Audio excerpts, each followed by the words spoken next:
warahmatullahi wabarakatuh. Terima kasih Pak telah meluangkan waktunya untuk bersama saya sebentar dalam rangka bincang-bincang pemecahan kasus. Saya mungkin Bapak kita sudah kenal karena Bapak juga pernah jadi kepala sekolah saya lagi. Nama saya Fitrina Susanti, calon guru penggerak angkatan 8 dari SMP Negeri 1 Mapak Tunggul, Kabupaten Pasaman. Jadi pada pendidikan calon guru penggerak ini kami mempunyai modul Pak, namanya pemecahan kasus dilema etika. Saya memang memilih sekolah ini dan Bapak sebagai kepala sekolahnya karena saya yakin Bapak mampu berbagi dengan saya dalam pemecahan kasus dilema etika dan rujukan moral ini. Jadi dalam pemecahan kasus ini selama Bapak, berapa tahun Bapak jadi kepala sekolah Pak? Yang di sini 4 tahun. 4 tahun, di Rumbai 2 tahun ya? 2 tahun, di Betomboso 1 tahun, berarti sudah 7 tahun ya, dekat 8 tahun ya. Dekat 8 tahun berarti sudah berpengalaman sekali tentang pemecahan kasus. Jadi selama Bapak jadi kepala sekolah, rasa-rasanya pernah nggak Bapak mengalami dilema etika dalam kasus dilema etika ini? Baik di sekolah ini atau di sekolah kita dulu atau di sekolah SMP Pak Tunggul Pak? Ya, terima kasih ya. Sebetulnya dilema etika itu dimanapun kita berada tentu ada. Cuma mungkin kasusnya berbeda-beda. Sekolah ini mungkin kasus yang lebih dominan ini. Sekolah lain mungkin kasusnya lebih dominan yang itu. Jadi kira-kira dilema etika itu setiap sekolah rasanya ada, cuma mungkin berbeda kasusnya. Berbeda kasusnya Pak ya. Jadi saya apakan sedikit Pak tentang kasus wawancara yang akan saya adakan hari ini. Yang modul yang saya pelajari itu adalah tentang dilema etika dan rujukan moral. Dilema etika itu adalah kasus, ada dua kasus yang saling bertentangan, tetapi keduanya benar. Bisa individu dengan kelompok, bisa dengan rasa keadilan melawan rasa kasihan. Misalnya kita kasihan dengan si A, tetapi bertentangan dengan keadilan yang ada. Atau kita tegakkan keadilan, ada rasa kasihan yang muncul dalam diri kita. Kedua-duanya itu yang menjadi dilema. Kemudian kebenaran melawan kesetiaan. Kita munculkan kebenaran, kita sudah melawan rasa setia ini. Kemudian kita setia pada si A ini, berarti ada kebenaran yang kita sembunyikan. Nah itu dia yang rasa-rasanya keduanya sama-sama benar lah istilahnya Pak ya. Kemudian ada lagi jangka pendek dan jangka panjang. Itu bedanya dengan rujukan moral. Ini dua kasus yang berbeda sebenarnya. Kalau rujukan moral itu sudah masuk kepada ranah hukum, dan dilema etika ini tidak masuk kepada ranah hukum. Jadi dari materi yang penyampaian yang saya sampaikan tadi, selama Bapak memimpin jadi kepala sekolah, tidak hanya di sini Pak, yang saja selama Bapak kepala sekolah, bagaimana Bapak mengidentifikasi kasus-kasus yang merupakan kasus dilema etika dan atau rujukan moral ini Pak? Jadi terima kasih ya. Kebetulan ini ada permasalahan atau dilema etika yang memang sekarang sedang saya hadapi. Alangkah baiknya kalau itu mungkin kita munculkan dalam perbincangan kita sekarang. Menarik sekali Pak. Yang berarti kasusnya masih hangat ya Pak? Kasusnya masih hangat. Mungkin beberapa hari ini masalah perpindahan siswa. Cuma di dalam perpindahan siswa tentu kita perlu dulu identifikasi permasalahannya. Biasanya mengidentifikasi permasalahan itu tentu kita harus tahu dulu apa penyebab dia pindah ya, dari mana dia pindah. Tentu kita masih butuh informasi dari tambahan dari luar. Iya, jejakan-jejakan kriteria dia tersebut ya Pak ya. Kemudian dalam pengambil apa yang bagaimana Bapak mengambil sebuah keputusan itu, sudah ini ada dua kasus ini sama-sama benar sebenarnya Pak ya. Ada dua kasus yang memiliki yang bertentangan, tapi dia mempunyai nilai kebenaran dan nilai kebajikan. Bagaimana Bapak menjalankan pengambilan keputusan terhadap dilema etika itu Pak? Jadi itu seperti saya sampaikan tadi, dilema etika yang misalnya yang berhubungan dengan siswa pindah. Sebetulnya kalau kami di sini itu kan rasanya guru-guru agak berat menerima yang pindah karena rata-rata yang berpindah itu kebanyakan itu yang bermasalah di sekolah asalnya. Jarang yang tidak bermasalah. Paling-paling yang tidak bermasalah nanti kalau memang dia perpindahan orang tua mengikut orang tua pindah.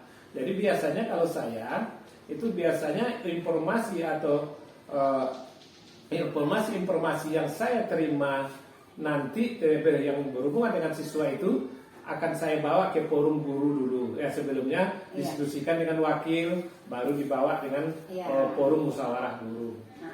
Ya terima kasih Pak, menarik sekali sebenarnya apa yang kita bincangkan hari ini. Kemudian ini siswa pindahan ini Pak ya, Iya, menjadi siswa dilema bagi pindahan. Bapak. Jadi apa langkah-langkah atau prosedur seperti apa yang Bapak lakukan dalam pemecahan masalah dilema etika tentang murid yang pindah tadi Pak? Jadi kita kan sebetulnya kembali ke dokumen 1 kita, kurikulum tingkat satuan pendidikan, kan di situ Iya. sudah diatur bagaimana tentang mutasi siswa. Ini kan tergolong ke mutasi siswa. Mutasi siswa di situ sudah diatur. Kalau kami di sini itu kalau akan menerima siswa pindahan, itu yang pertama kita diskusi dengan wakil kepala sekolah dulu.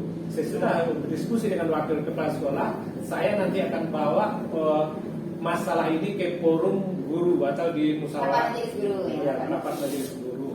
Bagaimana tanggapan mereka nanti tentu tergantung bagaimana nanti hasil keputusan di dalam bermusyawarah. Ya berarti sehingga tidak sama-sama ada yang dirugikan Ya. Jadi kita juga berpikir kalau misalnya di situ kan ada 2 dilema itu. Kalau kita terima nanti tentu kita harus berpikir resikonya. Iya. Kalau tidak diterima juga nanti kita Ada kasihan pula dengan Ada. orang yang memang dia ingin menuntut ilmu tapi kita batasi. Iya benar sekali Pak. Jadi selama menjalankan pengambilan keputusan ini Pak, selama ini yang Bapak merasa anggap efektif lah dalam pengambilan keputusan tentang dilema etika ini bagaimana Pak? Jadi yang efektif kalau menurut saya itu yang pertama, pas dia datang mengusulkan tentu tidak ingin anaknya saja yang datang. Tentu kita butuh orang tua dengan anak itu langsung datang. Kita cari nanti, kita tanya apa penyebabnya. Baru nanti kita identifikasi permasalahan, kita bawa ke forum. Kemudian nanti di dalam musyawarah itu kita ambil keputusan. Jadi kira-kira begitu. Cuma yang paling efektif kalau nanti mereka sudah diterima, tentu kita harus punya perjanjian. Yang anak itu harus betul-betul bisa mengikuti aturan di sekolah yang di sini, supaya nanti tidak terulang lagi kasusnya di sekolah asalnya. Ya betul ya Pak ya. Jadi biasanya itu dibuat dengan surat perjanjian. Ya, perjanjian dengan orang tua ya. Dengan orang tua. Ada perjanjian supaya peraturan di sekolah ini tetap bisa ditegakkan dan tidak ada lagi dari guru-guru yang rebel yang di belakang lapangan Pak ya. Jadi dalam pengambilan keputusan ini ya Pak, Anda mudah sebenarnya ini. Ini ada anak yang masuk terkendala, padahal kita tahu karakternya bagaimana di luar sana dan bagaimana di sekolah. Jadi bisa tidak Bapak memberi gambaran kepada saya apa tantangan-tantangan yang Bapak hadapi atau kendala-kendala yang Bapak hadapi dalam mengambil keputusan tentang kasus dilema etika ini? Sebetulnya tantangan pasti ada, cuma kadang-kadang porsi tantangan itu kan berbeda. Jadi kalau memang anak itu sebetulnya dari pandangan guru, dari identifikasi masalah tersebut, permasalahannya tidak terlalu berat, mungkin itu tantangannya akan lebih sedikit.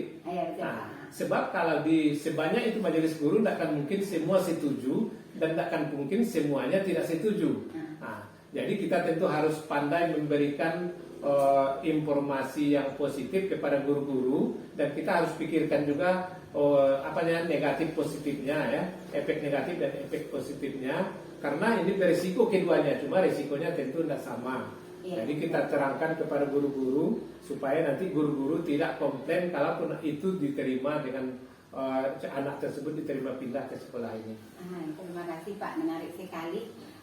Jadi dalam pengambilan keputusan yang biasanya nih Pak, anak itu datang, Bapak langsung, anak tidak bisa. Bapak spontanitas nggak memberikan jawaban terhadap permasalahan-permasalahan tentang dilema etika, atau Bapak butuh waktu atau jadwal tertentu dalam pengambilan keputusan ini, atau didinginkan, misalnya ada suasana panas misalnya kan, Bapak langsung mengambil tindakan hari itu, atau ambil jadwal lain atau jadwal tersendiri tentang pengambilan keputusan-keputusan tentang dilema etika ini Pak? Jadi kalau yang berhubungan dengan siswa pindah ini sebetulnya kita pasti akan membutuhkan waktu yang panjang untuk menyelesaikannya, karena kita butuh mengidentifikasi masalah dulu, ditanya dulu, karena kita mungkin sesama guru dengan sekolah asalnya tentu ada yang kenal. Kita tanya dulu apa kasusnya. Kadang-kadang kalau langsung kita putuskan mungkin permasalahannya kan tidak fatal. Kadang-kadang ada yang permasalahan karena perpindahan orang tua, dia mengikuti orang tua, kan itu tidak akan mungkin kita ponis langsung, tidak bisa. Berarti dikaji akar permasalahannya, Nah, Pak, dikaji ya? akar permasalahannya. Mungkin kalau akar permasalahan yang berhubungan dengan mungkin pelanggaran peraturan sekolah, mungkin bisa saja nanti di sini kita bisa rubah dia. Tapi kalau yang berhubungan dengan kasus hukum nanti tentu kita tidak bisa Tidak bisa langsung kepada karena itu tidak apa kita lagi untuk itu masuk kepada rujukan moral tadi, Pak. iya. Tidak lagi dilema. Kita hanya di moral. Iya. Oh, jadi Pak, dalam pemecahan kasus Bapak tadi ada enggak orang lain yang Bapak ikut sertakan atau yang Bapak libatkan dalam pengambilan keputusan itu atau mendiskusikan pengambilan keputusan ini terhadap kasus-kasus dilema etika ini, Pak? Ya, sebetulnya orang lainnya mungkin bisa ada, tapi mungkin masih di dalam ruang lingkup sekolah. Tapi kalau orang dari eksternal mungkin enggak, karena kita mungkin kalau dilibatkan orang luar nanti agak kurang cocoknya, karena mungkin orang luar itu kan tidak tahu persis bagaimana cara kita di sekolah. Tapi yang jelas kalau di sini pertama kita konsultasikan dengan wakil kepala sekolah dulu, baru kita bawa nanti ke forum. Forum atas kesepakatan berarti hanya di dalam internal sekolah saja. Iya. Tidak pernah Pak, rasanya mungkin Bapak membawa kasus-kasus tentang kepindahan anak ini ke dinas pendidikan, rasanya tidak pernah ya Pak? Ya? Kalau selama ini belum pernah, cuma mungkin bisa saja nanti akan ada, karena kalau permasalahannya mungkin terlalu rumit untuk kita pecahkan, tentu kita minta pendapat. Orang dinas pun biasanya akan hanya memberikan tanggapan dan akan menyerahkan kembali kepada kita. Jadi solusinya keputusan akhir adalah di tangan kita Di tangan bersama. kita bersama di lingkungan sekolah.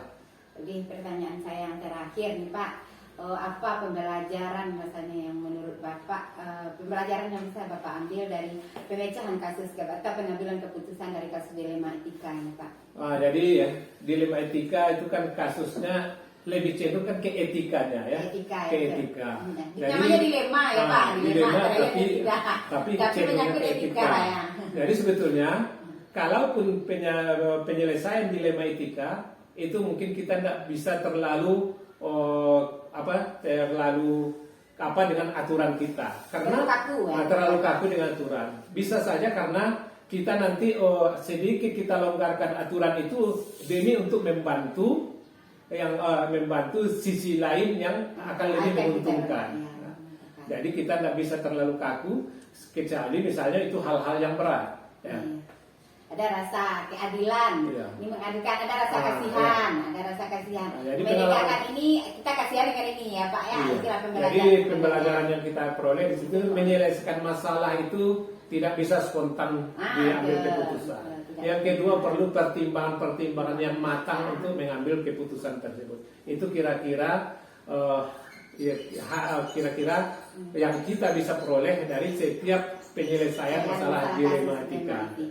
Menarik sekali Pak, banyak sekali pembelajaran yang saya dapatkan dari Bapak, karena saya yakin Bapak sudah berpengalaman dan itu pelajaran itu bisa saya gunakan nanti untuk kedepannya, pelajaran-pelajaran juga bagi saya, karena kami di calon guru penggerak ini ya Pak adalah dituntut untuk menjadi pemimpin pembelajaran, paling tidak pemimpin bagi murid-murid saya nantinya menjadi guru yang ideal dan guru yang diidolakan oleh murid saya. Ataupun nanti kalau seandainya jadi kepala sekolah. Kalau seandainya jadi kepala sekolah itu jadi yang inti dalam diri saya itu adalah bagaimana menjadi seorang pemimpin pembelajaran dengan berbagi-bagi, mendapatkan pengalaman-pengalaman yang baik dari beberapa orang kepala sekolah. Terima kasih banyak Pak atas informasinya. Saya ucapkan terima kasih. Salam Pak, saya pamit. Terima kasih. Jalan